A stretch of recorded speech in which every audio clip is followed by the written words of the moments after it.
Hi, my name is Betsy Swan Brown.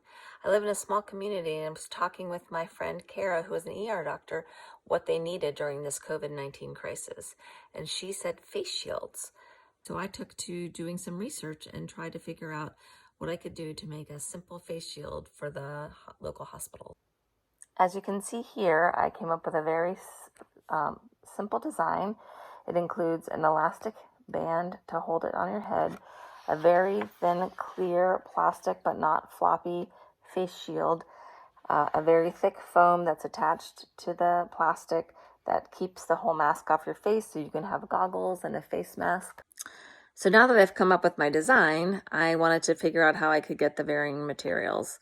Most of them are easy. The elastic for the elastic headband, that's going to come from the craft store. The foam, I was pretty sure I'd seen foam that would work at the hardware store.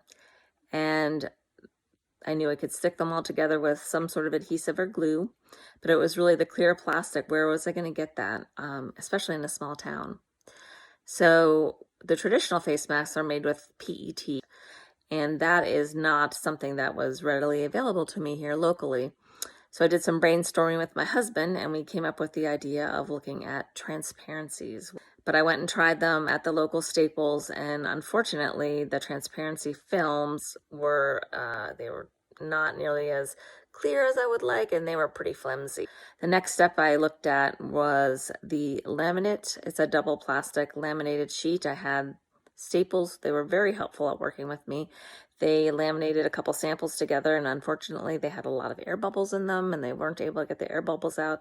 I tried putting a transparency sheet into the laminated sheets to see if that would help, and it was maybe slightly better, but unfortunately it would just not work to be able to see through clearly enough.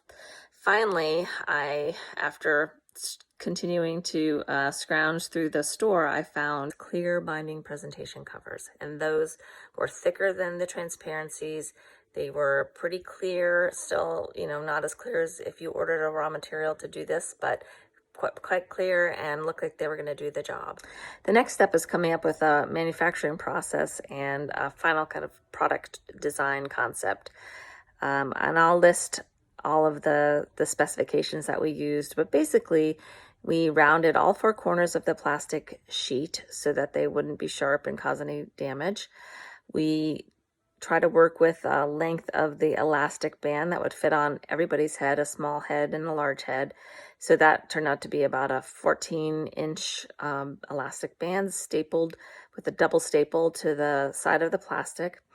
And then we cut the foam, and this foam is air conditioning sealant foam, so it's about 1¼ inch by 1¼ inch. It's found at most hardware stores. Cut them to 7-inch lengths. Shorter lengths than that make the face mask too narrow, and longer lengths might work just as well, but because the packages I found were 42 inches in length, I cut them into 6 even pieces of 7 inches long. And finally, gluing, I tried some double-sided tape, and that did not work very well for the foam, and ended up using hot glue, which works very well. The only hiccup is that you apply the glue to the foam first, let it cool just a little bit before you attach it onto the plastic. Otherwise, the plastic will get a bit distorted. It still is fine, even if it is too warm when you attach it, but my recommendation is that you take the time to let it cool just a little bit before